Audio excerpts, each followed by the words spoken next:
one of the things I studied, especially when I was in Montreal, was the development of antisocial behavior in children and in adolescents. And antisocial children, so they tend to be aggressive. Antisocial children tend to turn into antisocial. There's conduct disorder, technically speaking. Conduct disordered children tend to turn into conduct disordered adolescents, and then they tend to turn into antisocial and criminal adults. And so I can tell you a little bit about how that progresses, I think, because it's quite interesting, and it isn't what people generally think. So the first thing is, if you want to be criminal, the best way to do it is to be really low in agreeableness and really low in conscientiousness. Because low in agreeableness means things are for me and not for you, and you're not going to get me to do a damn thing that I don't want to do, and I'll stand my ground. And low in conscientiousness means you can do all the work, and I'll sit back and take the benefits. And so if you have someone who's really disagreeable and really unconscientious, you have someone who's starting to border on psychopath. And if you add high intelligence and high emotional stability to that, then you have someone who won't work but will reap the benefits, who doesn't give a damn about you, who's assertive as hell, and who's smart. And a person like that's also going to be charismatic, because extroverted, disagreeable people are kind of narcissistic, but they'll put themselves forward strongly, and if they don't show any signs of fear, that also indicates that they're confident, and it's easy for people to confuse that with competence. And that's how psychopaths get away with what they're doing, although they have to move from person to person because their reputation will track them. So anyways, back to the development of aggression in children, the development of criminality in adults. Here's how it seems to work, at least in part. It's more complicated than this, but I'll put in some of the sociological elements as well. So if you take children and you group them together in in groups defined by age, so let's say you have 32-year-olds, 33-year-olds, 34-year-olds, all the way up to 18. And then you watch them interact, and you code their behavior for kicking, biting, fighting, and property theft, then what you'll find is that the 2-year-olds are by far the most aggressive of the lot. So that's pretty interesting, you know, because you think, well, children are naturally peaceful, and if they're aggressive, it's because they learn it. It's like, no, that's true for a small minority of children. But there's a substantial number of children who are aggressive at 2 by nature. Most of them are male. Now that doesn't mean most children are like that, because they're not. Even if you look at 2-year-olds, who are the most aggressive human beings, most 2-year-olds aren't aggressive, but some of them are. And most of those are male. Okay, so then let's say you identify this cohort of aggressive 2-year-olds, and you track them across time. Track them for the next 2 to 4 years, or track them until they're 4 years old. What you find is the vast majority of the hyper-aggressive male 2-year-olds get socialized perfectly well. So by the time they're 4, they're temperamentally probably still more aggressive, but they've become civilized little monsters, so other people can tolerate them. And that means that they've had parents or peers or educational experiences that enabled them to learn how to interact productively with other kids and to bring their aggressive nature under control. Some of that seems to be mediated by the opportunity to engage in rough and tumble play. And that's one of the things that we know that helps socialize rats, for example. It's vital to them, but it also seems to really be good for socializing young kids.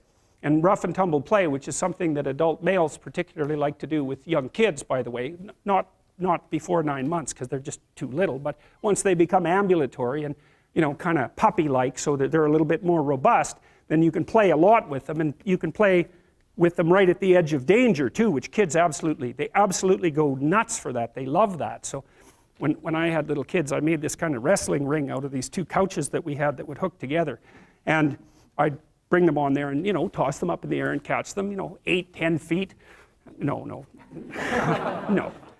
a foot in the air and catch them, and they'd go like this, and then, you know, I'd catch them and they'd laugh, and I'd throw them up and they're all freaked out, and then they'd laugh, and, you know, so they're learning trust with that in an embodied way, and they're also learning, and this is from stretching them out and wrestling them and twisting them around and letting them pull on your hair and hit you and all of those things. They learn deep in their bones exactly what can hurt them and what doesn't, and you want to kind of push them to the edge, you know, so that they can tell the difference between what hurts and what's still within the realm of the game. And you do the same thing when they're wrestling with you, so they learn not to, you know, awkwardly stick their thumb in your eye or do things that are actually painful, like grab your lip and pull it. You know, it's like, no, let go of my lip, you know.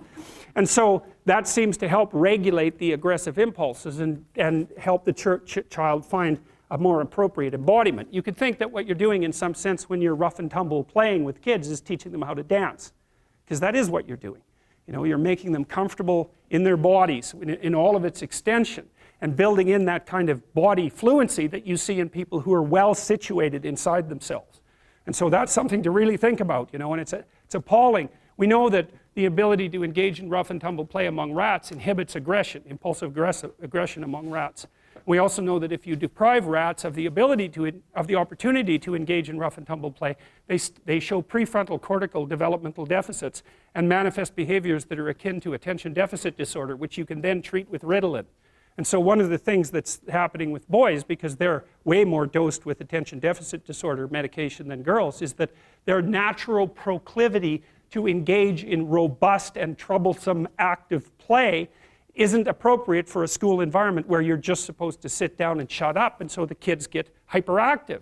And instead of letting them out to run around until they fall over half exhausted, which is exactly what you should do, you know, you medicate them so that their exploratory systems, which are the activity of which is facilitated by the dopaminergic agonist, that's the ADHD medication, suppresses the play function. It's absolutely appalling. There's no excuse for it. You know, but it's a good indictment of the education system, because why in the world would you take 6-year-old kids and get them to sit without moving for 5 hours? Unless you want them to grow up fat and stupid, why in the world would you train them to do that? Well, it's easier. That's one thing. You know, and when they're sitting there, there's nothing disruptive about the rough and tumble play, and that can be quite, you know, play can be quite disruptive. So anyways, most of these kids are reasonably well socialized by the time they're the age of 4. Using one mechanism or another. They learn how to regulate their aggression, and they learn how to engage in fictional play structures with other kids. They learn how to cooperate and compete. And the advantage to having a well-socialized disagreeable person is that they really don't let much get in their way. So if you can get a kid who's disagreeable socialized, that person can be quite the creature, you know, because they're very forward-moving in their nature and very difficult to stop. But if you don't get them successfully domesticated, tamed, roughly speaking, by the time they're 4, their peers reject them. And that's a big problem, because your job as a parent is to make your child socially desirable by the age of 4. Like you want to burn that into your brain, because people don't know that. That's your job. And here's why. It's easy if you think about it carefully. So you imagine you've got a 3-year-old child, so sort of halfway through that initial period of socialization, and you take that child out in public. Okay, what do you want for the child? Who cares about you? What do you want for the child? You want the child to be able to interact with other children and adults so that the children are welcoming and smile and want to play with him or her, and so the adults are happy to see the child and treat him or her properly. And if your child's a horrible little monster because you're afraid of disciplining them, or you don't know how to do that properly, then what they're going to do is they're going to experience nothing but rejection from other children and false smiles from other parents and adults. And so then you're throwing the child out there into a world where every single face that they see is either hostile or lying. And that's not something that's going to be particularly conducive to the mental health or the well-being of your child. If your child can learn a couple simple rules of behavior, like don't interrupt adults when they're talking too much, and pay attention, and try not to hit the other kids over the head with the truck any more than is absolutely necessary, and share and play properly, then when they meet other kids, the kids are going to try out a few little play routines on them, and that's going to go well, and then they're going to go off and socialize each other for the rest of their lives.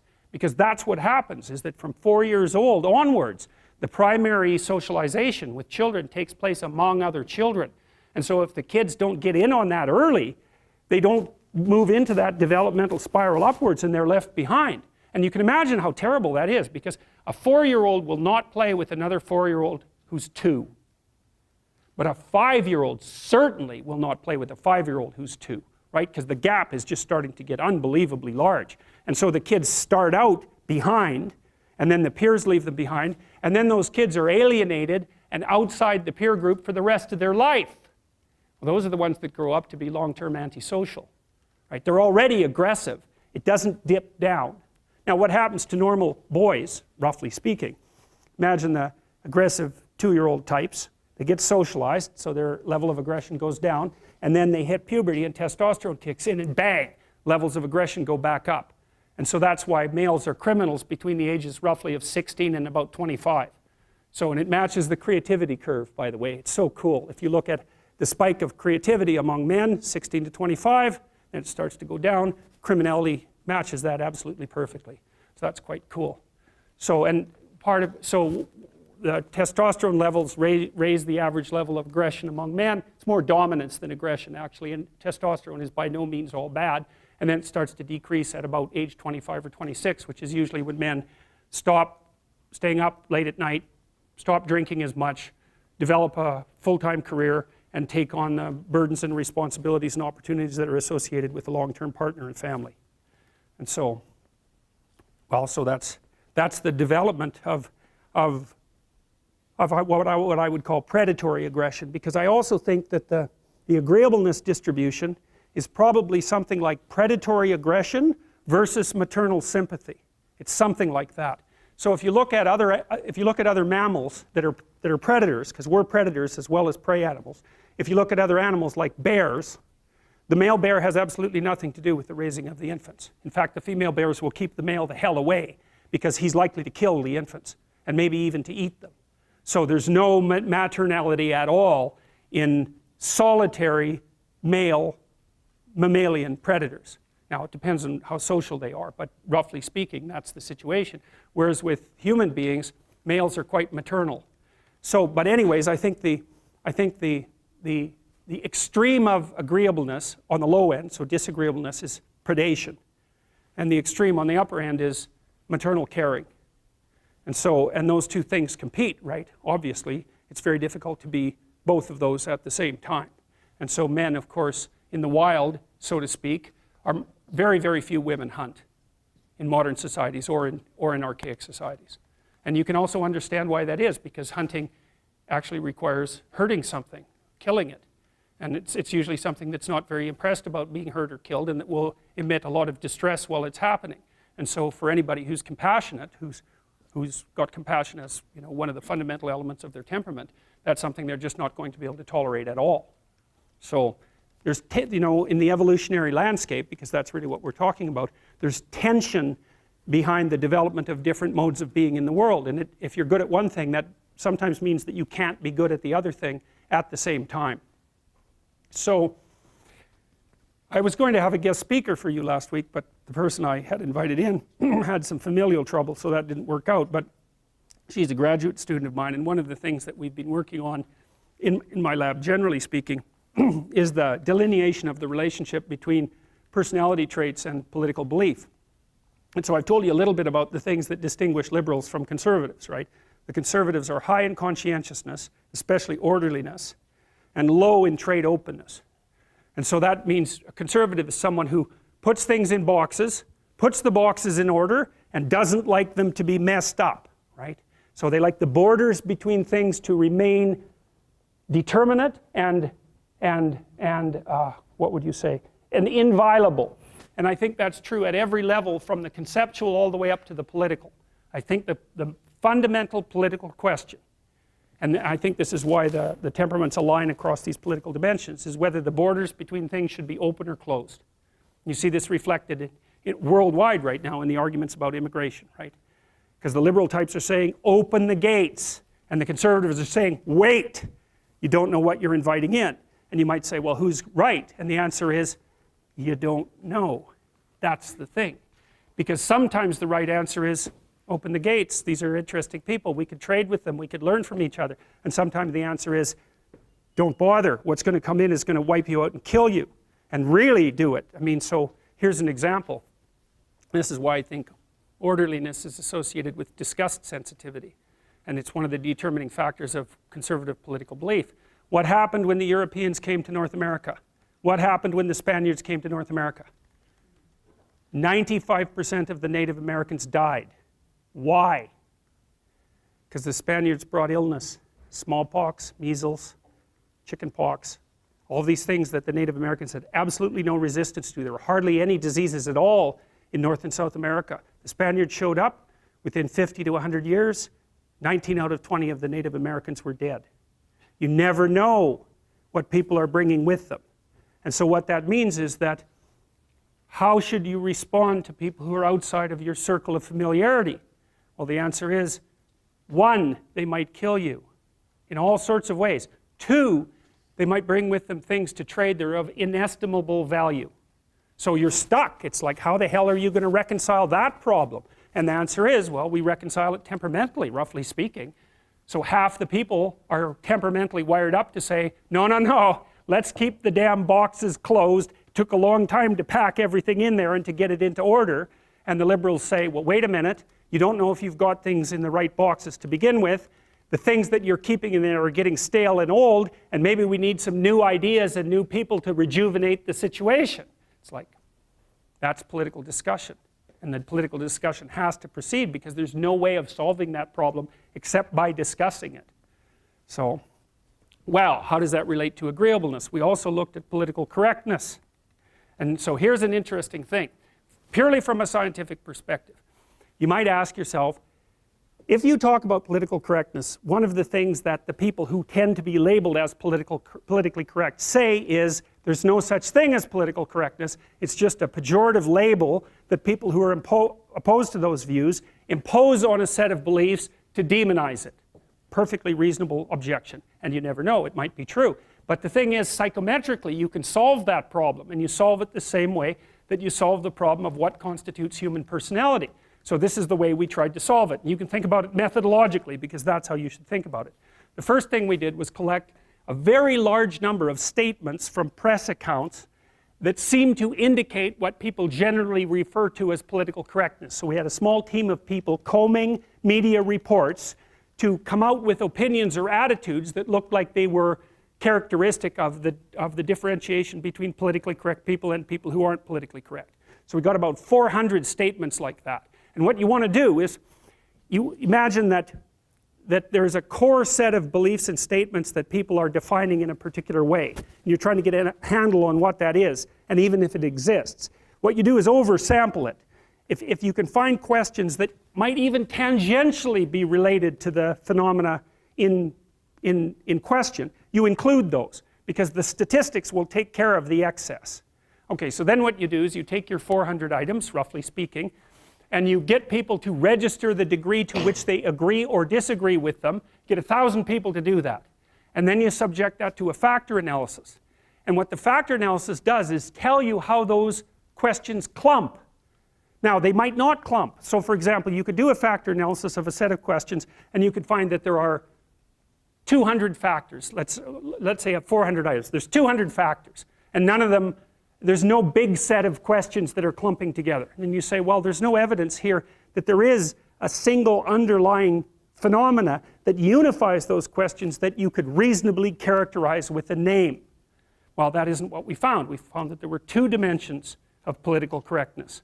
One of them looked like liberalism, except that the people who were politically correct, in addition to being liberal, were very high in trait agreeableness. And agreeableness has almost nothing to do with the classic liberal-conservative divide. It's weakly related in that conservatives are more compassionate than liberals. Sorry, liberals are more compassionate than conservatives. The difference isn't huge. And conservatives are more polite than liberals. And the difference isn't huge. So those are the 2 aspects of agreeableness. If you put them together, they cancel each other out. And so on average, conservatives and liberals don't differ in agreeableness. But political correctness did clump together into 2 categories. PC liberalism, we called it, and PC authoritarianism. The PC liberals were high in openness, high in verbal intelligence, and high in agreeableness.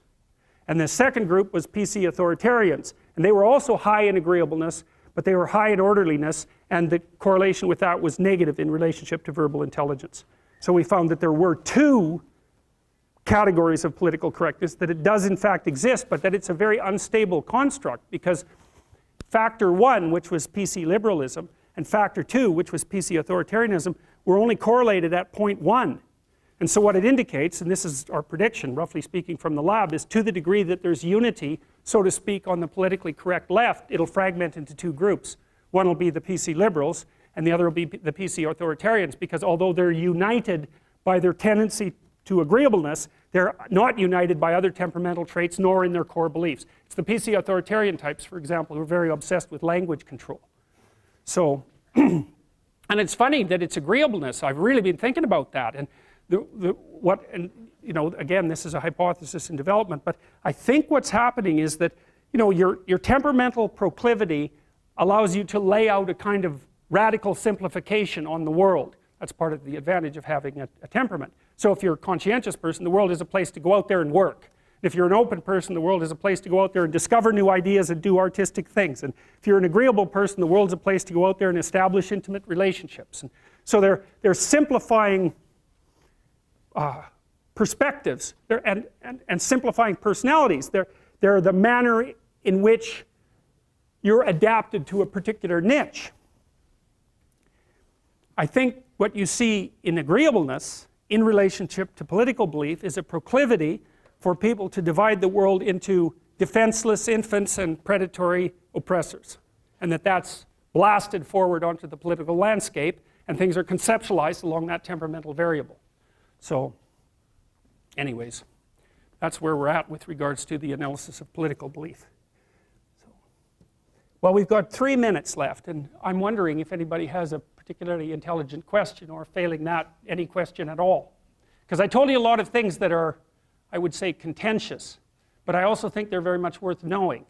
So, yes? So you say that high in agreeableness has the simplified perspective of like that sort of a mother-infant.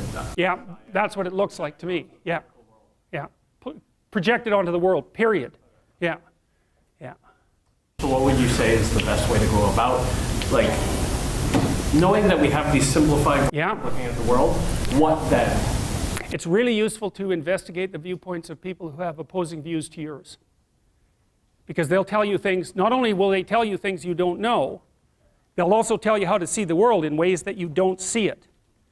And they'll also have skills that you don't have, that you could develop. So for example, if you're an introverted person, it's very useful to watch an extroverted person, because the extroverted person has ways of being in the social world that aren't natural to you, that you can use to improve your toolkit. And if you're disagreeable, one of the best things to do with disagreeable people, especially if that's alienating them from other people, for example, because it can, people treat you like you're a selfish, arrogant son of a bitch, and maybe that's because you are. It's like, okay, so what do you do about that? One of the most promising treatments, let's say, for that is get the person to do something for someone else once a day, just as a practice, and learn how to do it. Maybe you can wake the circuit up, if you think that it's lying dormant in you, which is probably right.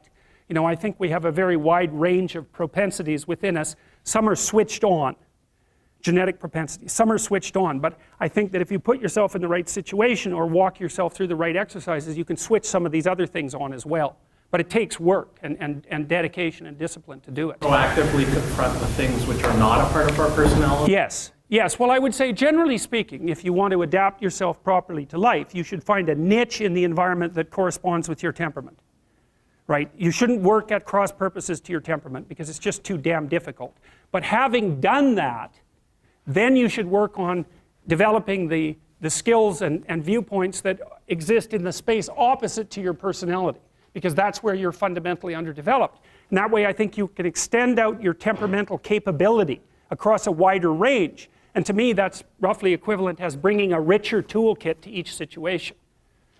So if you're hyper extroverted, you should probably learn to shut up at parties now and then and listen just to see what's going on, to see if you can manage it, And if you're introverted, well then you should learn how to speak in public and to learn how to go to parties without hiding in the corner and saying nothing to anyone.